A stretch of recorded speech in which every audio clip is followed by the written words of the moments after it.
자, 우리가 인생을 살면서 저는 여러분에게 과거의 역대 대통령, 왕들이 어떻게 생을 마감했는가? 여러분은 왕이 되는 게 좋겠어요? 근데 제가 역대 우리 왕들이 행복했는가를 얘기해요. 왕들 같으면 대단하지 않습니까? 그럼 이 땅에 세상에 가장 행복하게 살 수 있는 권을 가진 사람인 왕들입니다. 그러면 이시조선의 왕 27명의 왕이 제가 어릴 때 애웠어요. 태정, 태세, 문단세, 외성, 염중, 임명선, 광인, 허연, 숙경령, 정순, 현철, 고선. 역대 왕들을 조사해 보니까요, 행복한 왕이 없었어. 제가 역대 왕들을 여러분에게, 이건 역사를 제가 보고 적어 놓은 겁니다. 이시조선을 세웠던 태종이 72세에 죽었는데 왜 죽었냐? 화병으로 죽었어. 미안합니다. 자식들 꼴을 보니까 화병으로 죽어. 그리고 말년에 뭐 걸리면요? 중풍 걸렸습니다. 그 다음에 그 아들이 정종입니다. 이 정종은 반란을 일으키고 왕조를 뒤집는 세력을 잡았던 태종의 형인데 형적으로 왕위를 인연했는데요. 64대 죽었는데 아무 힘이 없었어요. 그렇게 그 동생 태종이 모든 힘을 쥐고 있어요. 그런데 역사에 보면 가장 평안한 왕이 정종이었답니다. 아무 걱정할 게 없어요. 자리만 앉아있고 전부. 그 다음엔 태종 있지 않습니까? 동생을 죽이고 관건을 지었던 이시조선을 강하게 세웠던 이 태종, 왕자이란 일으킨 태종 아닙니까? 이 태종은 54세까지 살았는데 폐렴으로 죽었습니다. 그 다음엔 태종의 아들이 세종입니다. 그래서 그 아들 가운데요, 장남이 양녕대군인데 아버지 난 왕이 싫습니다. 왜? 그래 둘째도 싫습니다. 그래서 이 세종이 셋째가 넷째가 아들인데 54세까지 살았는데요. 온몸이 병덩어리였어요. 어떻게 죽었냐면 당뇨로 죽었습니다. 그 다음엔 문종, 그 아들 문종은요 37살 때 죽었는데 등창으로 등에 그 등이 공기였어요. 그 다음 아들이 단종입니다. 태종, 태세, 문단. 단종은 16세 때 사역을 받았습니다. 그 다음엔 세조가요 왕이 됐는데 세조는요 문둥병과 불면증으로 앓았다. 이 세조가 자기의 조카를 죽이고 왕위를 올랐었거든요. 50세의 생을 막 왜 그렇게 살았어요? 왜 그렇게? 그 다음엔 예종은 7, 8세 때 배가 아파 죽어요. 복상사로 나와요. 안 아픈 사람 하나도 없어. 성종은 등탕으로 죽었어요. 그 다음에 연상군은 29세 때 그렇게 연상군이 많은 신하들을 죽였는데 본인은 29살 때 죽었어요. 여러분 제일 여시에 오래 살았던 영조가 82세까지 샀는데 치매에 걸렸어요. 제가요 우리나라 왕들의 수명이 평균 45세입니다. 우리나라보다 강한 우리가 흔히 말하는 중국은 우리보다 대국 아닙니까? 중국의 천자들이 왕을 천자라는데 중국은 평균 나이가 40세입니다. 그리고 중국보다 더 역사적으로 강대한 국가가 로마입니다. 로마는 평균 나이가 30세입니다. 여러분 이 땅에 무엇이 행복이 있다고 생각합니까? 왜 여러분 세상에 그걸 마음 뺏겨 살아요? 지금 여러분 안 뺏겼어요? 여러분 이 믿음에 관심 갖고 있어요? 세상에 관심 갖고. 세상에 최고로 잘 살았던 사람의 삶을 제가 지금 얘기하는 거예요. 우리나라 대통령 이승만 대통령부터 시작해서 윤보선, 박정희, 최규하, 전두환, 노태우, 김영삼, 김대중, 이명박, 박근혜, 문재인, 문성열. 여러분 이 사람 가운데 행복한 사람 있습니까? 아무도 없어요. 역사가 지나고 나면요, 아무것도. 여러분, 지금 내가 믿음으로 사는 내가 행복하지 않다? 여러분, 이거 쏟고 있는 거예요. 종교로 왔다 갔다 하는 거예요. 우리는 때때로 우리가 흔들리지만요, 내가 이 예배를 왜 드리냐면요, 믿음의 눈 뜨라고 예배 드립니다. 목사님, 제가 정말 제가 정말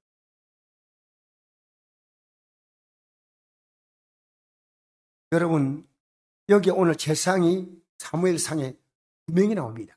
한 사람은 엘리란 제사장이고, 그 다음에 한 사람은 사무엘입니다. 한나라는 여인이 아기를 낳지 못해서 하나님께 기도하자 하나님은 이 한나에게 자녀를 주셨는데, 이 남편 엘가나가 자녀가 없는 한나 때문에 자녀를 두기 위해서 분인나라는 여인을 둘째 부인을 받았는데, 이 분인나는 성경에 보니까 10자녀를 두었다 했습니다. 그런데 한나는 이 자녀에 관심이 없었는데, 둘째 부인 분인나가요, 계속 애기도 못 낳으면서 안방 차지하고 있다, 이런 식으로 얘기했죠. 그러니까 너무너무 괴롭게 해가지고, 성경은 사무엘상 읽으세요. 읽으면 이 답이 나와요. 그래서 하나님, 나 애기 낳는 거 원치 않은데 하나님 잘 믿고 살면 되는데 내가 억울해서 안 되겠습니다. 하나님 애기 주면요, 그대로 하나님께 바치겠습니다. 이 자녀 전만 때면 그대로, 여러분 저 떼고 그대로 바칠 바에 왜 자녀는 없습니까? 근데 그 자녀를 놓으면 유대인들은요, 자녀를 놓을 때 비로소 하나님이 그를 인정한다는 겁니다.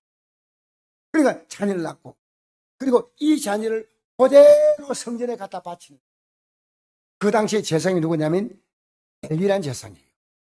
엘리 제사장은요, 여러분 교회에서 기도하러 나온 사람이 막 기도하고 막 흔들 때 이 사람이 기도하는지 기도하는지 알 수 있겠습니까? 없겠습니까? 술을 먹고 와가지고 교회에서 막 흔들고 이러겠습니까? 아니면 기도한다고 흔드는 거 알아보겠습니까? 못 알아보겠습니까? 알아봅니다. 여러분, 제가 여러분이 교회에서 막 기도하고 있는데 뒤에서 아니, 술을 깨세요, 술. 이러면 기분이 좋겠습니까? 안 좋겠습니까? 엘리는요, 성들의 신앙에 관심이 없었습니다. 엘리의 두 아들이요, 폐역한 삶을 살았지만은 엘리가 그들에게 심하게 나무라지 않았습니다. 심지어 성전에서 여인들과요, 더 잠자리하고 말도 못합니다. 결국은 하나님이 이렇게 말씀하십니다. 17절 읽겠습니다. 시작. 이 소년들의 죄가 여호와 앞에 심히 크면 그들이 여호와의 제사를 멸시함이었더라. 멸시함. 하나님 앞에 예배드린 걸 굉장히 우습게 알았어요. 멸시했다. 그 다음엔요, 하나님이 그들에게 뭐라 말씀하시니까, 너희는 어찌하여 내가 내 처소에서 명령한 내 제물과 예물을 밟으며 내 아들들 나보다 더 중히 여겨 내 백성 이스라엘 드리는 가장 좋은 것으로 너희들을 살찌게 하느냐. 그러므로 이스라엘 하나님 나 여호와가 말하노라. 내가 전에 내 집과 내 조상의 집이 내 앞에 영원히 행하리라 하였으나 이제 나 여호와가 말하노니 결단코 그렇게 하지 아니하리라. 나를 존중이긴 자를 내가 존중이고 나를 멸시한 자를 내가 경멸하리라. 그리고 보십시오. 이들이요, 하루에 다 죽습니다. 이 집안이. 사무엘상 4장 12절부터 읽어봅시다. 전쟁터에 나갈 때 엘리의 두 아들이요, 하나님의 법궤를 메고 나갔어요. 요즘 말하면 목사처럼 가운 그분이, 엘리 두 아들이 다 주의 종들이에요. 그러니까 하나님 법궤를 메고 딱 나가면 그들이 벌벌 뜨겠지 하는데, 하나님은 그게 아니고 너희들의 믿음이야. 너희들의 믿음. 자, 읽어볼까요? 전쟁터에 나가서 어떻게 되냐면 12절부터 16절까지 읽겠습니다. 시작. 당일에 어떤 베냐민 사람이 진영에서 달려나와 자기 옷을 찢고 자기 머리에 뒷걸을 덮어 쓰고 실로 이르니라. 그가 이럴 때 엘리가 길 옆 자기 어제 앉아 기다리며 그의 마음이 하나님의 괴로 말미암아 떨릴 점이라. 그 사람이 성읍에 들어오매 알림에 온 성읍이 부르짖는지라. 엘리가 그 부리는 소리를 듣고 이르되 이 떠드는 소리는 어찌 됨이냐? 그 사람이 빨리 가서 엘리에게 말하니 그때 엘리의 나이가 98세라. 그 눈이 어두워서 보지 못하더라. 그 사람이 엘리에게 말하되 나는 진중에 나온 자라. 내가 오늘 진중에 도망하여 왔나이다. 엘리가 이르되 내 아들아 이 어떻게 되었느냐? 소식 들은 자가 대답하여 이르되 이스라엘이 블레셋 사람들 앞에서 도망하였고 백성 중에 살육이 있었고 당신의 두 아들 옴니와 비나스도 죽임을 당하였고 하나님 법궤는 빼앗겼나이다. 하나님의 궤를 말할 때 엘리가 자기 의자에서 뒤로 넘어져 뭉개돼서 목이 부러져 죽었으나 나이가 많고 비대한 까닭이라. 그가 이스라엘 사가 된 지 40년이었더라. 이런 아들 둘이 죽고 엘리가 의자에 앉아가지고 비대했어요. 그냥 뒤에 종이 그냥 먹고 배만 살찐 거 넘어져서 목이 부러져 죽고. 자, 그 다음 읽어볼까요? 19절. 여기 이제 비느하스의 아내가 임신했는데 중력이 나옵니다. 19절부터 22절까지 시작. 그의 며느리는 비느하스의 아내가 임신하여 해산 때가 가까웠더니 하나님의 궤를 빼앗긴 것과 그의 시아버지의 남편이 죽은 소식을 듣고 갑자기 아파서 몸을 구르러 해산하고 죽어갈 때 곁에 서 있던 여인들이 그에게 이르되 두려워하지 말라. 내가 아들 낳았다 하되 그가 대답하지도 아니하며 관념하지도 아니하고 이르기를 영광이 이스라엘에게 떠났다고 아이 이름을 이가봇이라 했으니 하나님의 궤가 빼앗겼고 그의 시아버지와 남편이 죽었기 때문이라. 또 이르기를 하나님의 궤를 빼앗겼으므로 영광이 이스라엘에게 떠났다 하였더라. 여러분 성경은 뭐라 합니까? 주여 주여 한 자마다 다 천국에 들을 것이 아니다. 주의 이름을 선자 노래하고 귀신 쫓아내고 많은 권능했지만 하나님의 뜻을 몰라. 하나님의 뜻을. 그게 뭡니까? 내 뜻대로 사는 겁니다. 내 뜻. 여러분 정말 하나님의 뜻에 관심 있어요? 관심 있는 분은요, 제가 다른 거 안 묻겠습니다. 이 성경을요, 이거 불과 한 3만 하면 삽니다. 이 성경을 딱 펴면요, 이 성경은 어려운데 여러분 이건요, 읽으면 너무 쉽게 나와 있어요. 너무 쉽게 돼요. 여러분 제가 창세기 1장 1절 한번 읽어볼까요? 어떻게 기록되어 있는가? 태초에 하나님이 하늘과 땅을 창조하셨다. 땅은 아직도 제대로 된 꼴을 갖추고 있지 않은 상태였으며 또한 아무것도 생겨나지 않아 쓸쓸하게 거지 없었다. 깊디 깊은 바다는 그저 캄캄한 어둠이 휩싸여 있을 뿐이었고 하나님의 영이 그 어두운 바다에 휘감아 돌고 있었다. 다르죠? 너무너무 뜻이 쉬워요. 지금 기독교인들이 우리 성경을요 너무 어렵게 번역했어요. 그런데 지금 우리 교회가 갑자기 이 성경으로 바꾼다면 또 비판합니다. 아니 기존 성경을 놔두고 왜 있냐. 여러분 하나님 말씀요 무조건 듣는 거 아니에요. 지금요 예배당에 나와 앉아있지만 회개가 뭔지 모르겠어요. 여러분 이날을 거룩히 보내라고 했는데 내가 이 거룩히 보내지 않으면 이게 죄가 된다고 느낀 사람은 별로 없어요. 내가 기도하지 않아도 이게 죄가 된다 느낀 사람 별로 없어요. 여러분 하나님 말씀은 우리가 살아갈 힘이 없기 때문에 그럼 하나님은요 이 말씀대로 살아갈 수 있는 힘을 주셔요. 이 선교사님이 여잔데 아니 아주 강한 이런 정신을 가지고 젊을 때 우리나라 핸드폰 국가대표가 하신 분이에요. 근데 이분이 아마존 들어가가지고 남편같이 선교를 시작하는데 그 아마존의 밀림 속에다가 교회를 짓고 학교를 세웠습니다. 브라질 정부에서 정말 칭찬하는 이런 여인입니다. 학교를 세우고 교회를 세우고 했는데 우리나라에서 이 여인의 이 선교사님의 업적을 기려서 선교 대상을 주었는데 어느 날 이 선교사님이 연세가 이제 한 60대 됐어요. 암이 왔어요. 그래서 하나님께요 정말 원망했대요. 하나님 아버지 제가 평생 주를 위해서 내 삶을 드렸는데 암이 무슨 말입니까? 정말 하나님 너무하십니다. 그런데 하나님이 너 선교한 거 너가 한 거 아니야? 선교는 너를 통해서 내가 한 거지. 그때 이 선교사님이 깨달은 거예요. 그리고 그 암을 낫게 해달라고 기도하지 않고 진통제를 한 움큼씩 입에 넣으면서 다니면서 여러분 우리가 어떤 일을 했다 해도 그건 주님이 하셨습니다. 내 안에 주님을 모시지 못하면 구원받은 거 아니에요. 주님 모시면요, 여러분이 생각하지 않는,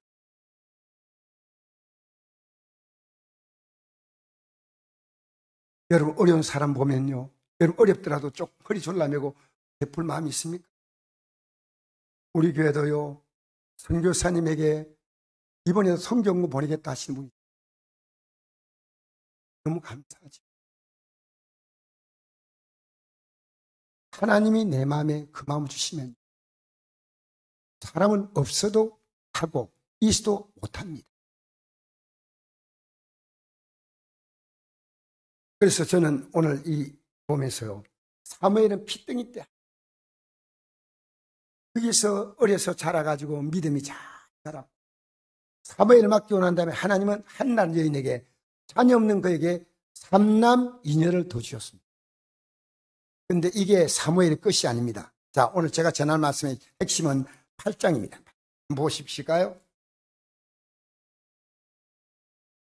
8장 1절에서 3절 말씀 보시겠습니다. 같이 한번 읽어봅시다. 시작. 사무엘이 늙음에 그의 아들들을 이스라엘 사서로 삼으니 정장자 이름은 요엘이요 차자의 이름은 아비아라. 그들이 브엘세바에서 사사가 되니라.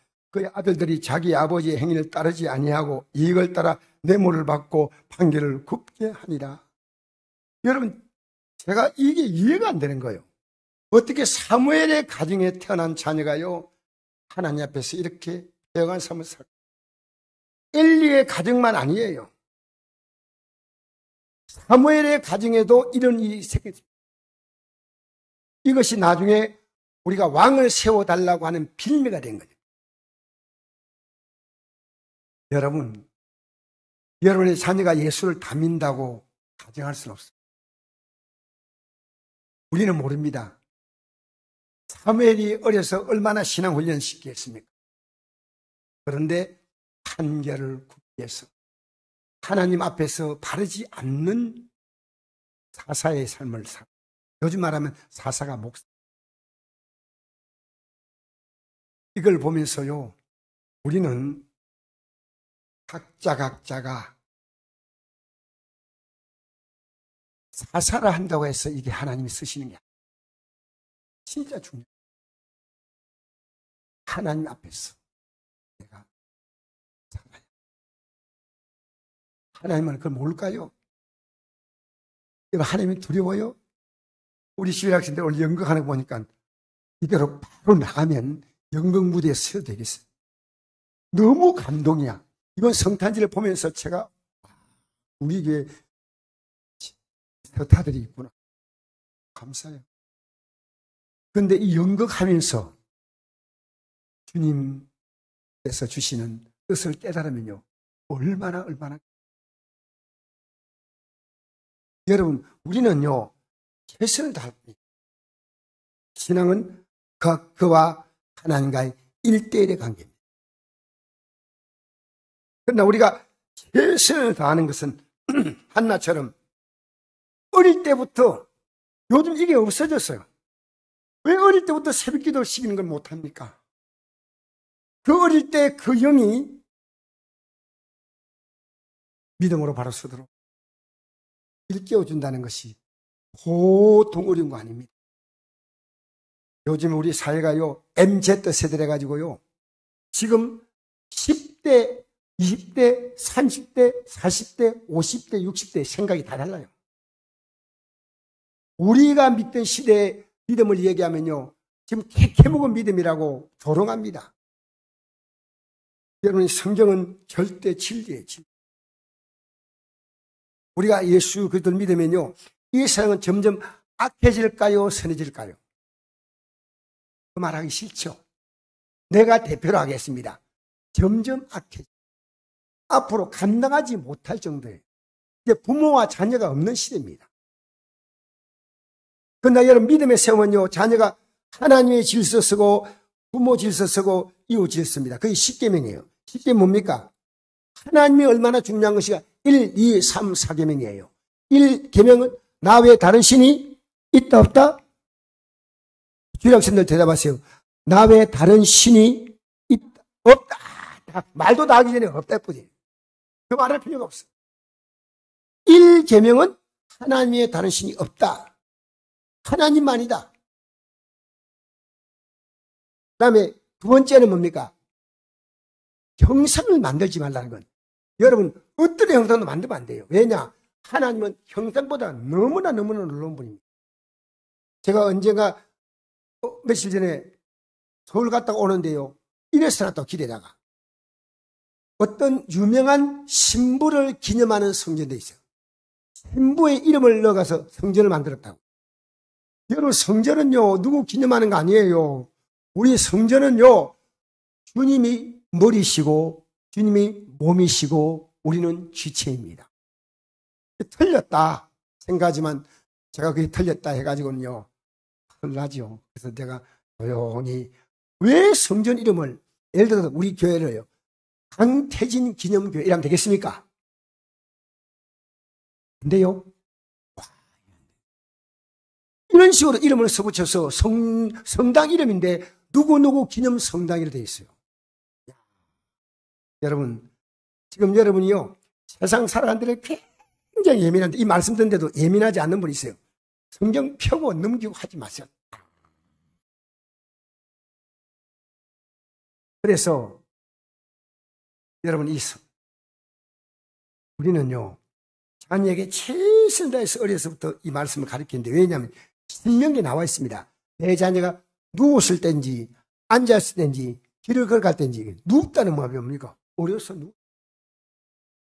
여러분, 대부분이요 7살까지 신앙 교육 끝납니다. 7살까지.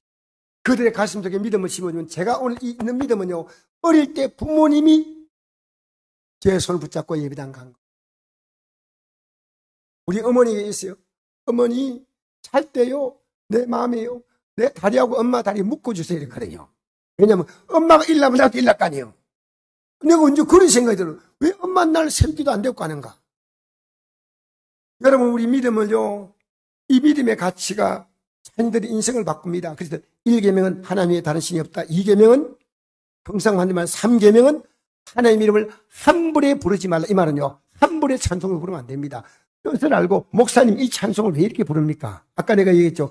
이건 곡식 거둘 자가 없는 이때에. 이걸 곡식은 누가 익었습니까? 내가 뭘 봉사 많이 해서 아니에요. 예수님이 우리에게 들어오시면 그 예수님으로 말미암아 내 인생은 완벽하다. 평생 예수님 한 번 내가 딱 확실히 붙잡는 게 이게 믿음이에요. 얼마나 이게 어려운지 알아요? 여러분, 우리 자아가 얼마나 강하냐? 나를 구원할 수 있는 길은 하나님의 죽는 길밖에 없어요. 우리가 보통 생각 아닙니다. 여러분, 세다고 생각합니까? 부드럽다고 생각합니까? 입 딱 닫고 있는 분들은 더 센 분들입니다. 우리 억수로 세요. 제가 느끼는 게 신앙생활 하면서요, 사도 바울이 무슨 고백했습니까? 나는 죄인 가운데 배수당했어요. 배수. 요즘 말로 말하면 뭘까요? 예? 요즘 말로 사도 바울은요 그 부끄럽지 않습니까? 내가 죄인 가운데 가장 약한 놈이다. 이게 바울의 생애 마지막 부분의 고백입니다. 이게요 디모데 전후서는 마지막으로 쓴 편인데 이 편지에 그 글이 나옵니다. 그리고 사도 바울이요 내가 잘할 것이 하나밖에 없다. 고린도서 15장 31절에 나는 날마다 죽는다. 그 죽는 것이 뭐냐? 갈라디아서 2장 6절 내가 그리스도와 함께 십자가에 못 박혔나니. 근데 이제 내가 사는 것이 아니요 내 안에 그리스도가 사신다. 여기 우리 어린 자녀들이요 내 인생을 세워서 가면요 자기만큼 살아요. 그런데 주님이 내 인생을 살아준다. 이 기독교 몰라요? 여러분, 기도가 뭡니까? 내가 기도하면 주님이 하신다는 겁니다. 얼마나 놀랍습니까? 이거 깨달는 거 쉽지 않아요. 쉽지 않아. 여러분 학생들 고맙습니다. 여러분 인생은 여러분만큼 살지 마세요. 여러분만큼 살지 말고요 주님만큼 사세요. 주님만큼. 왜냐하면 기도하면요 막 지혜를 주셔요. 지혜. 하나님이 우리에게 주실 수 있는 것은 너무나 많은 거예요. 그 다음에 사계명이 뭐냐? 안식일을 기억하고 이 날은 하나님 앞에서 우리 약속한 날인데 거룩히 지키라. 거룩히 지켜야 돼. 그러면 그래서 안식일 날요 어떤 경우는 일부 예배 드리고요. 일부 예배 드릴 때 뭐냐 등산 이거 조끼 갖고 와요. 왜냐하면 쉬는 날 오늘 예배당 가서 일부 예배 드리고 그 다음에 끝나면 딱 등산 조끼를 딱 메고요. 산에 가가지고 여기서 계곡 가가지고 고기를 꼬면서 참 아름다워라고 찍. 여러분 지나는 거 아닙니다.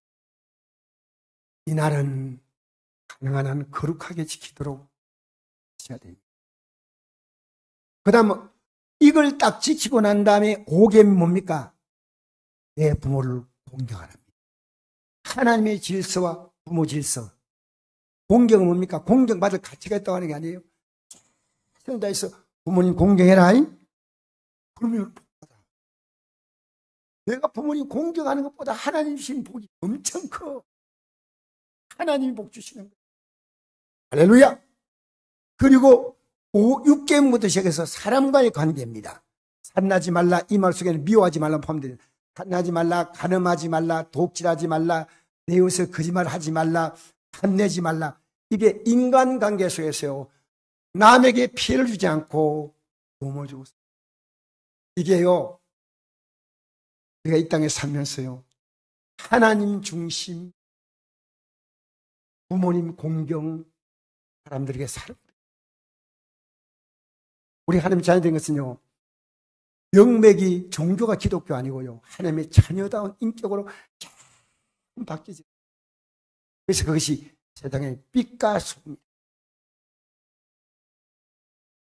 여러분 소금이 요즘 나쁘다 이런데요.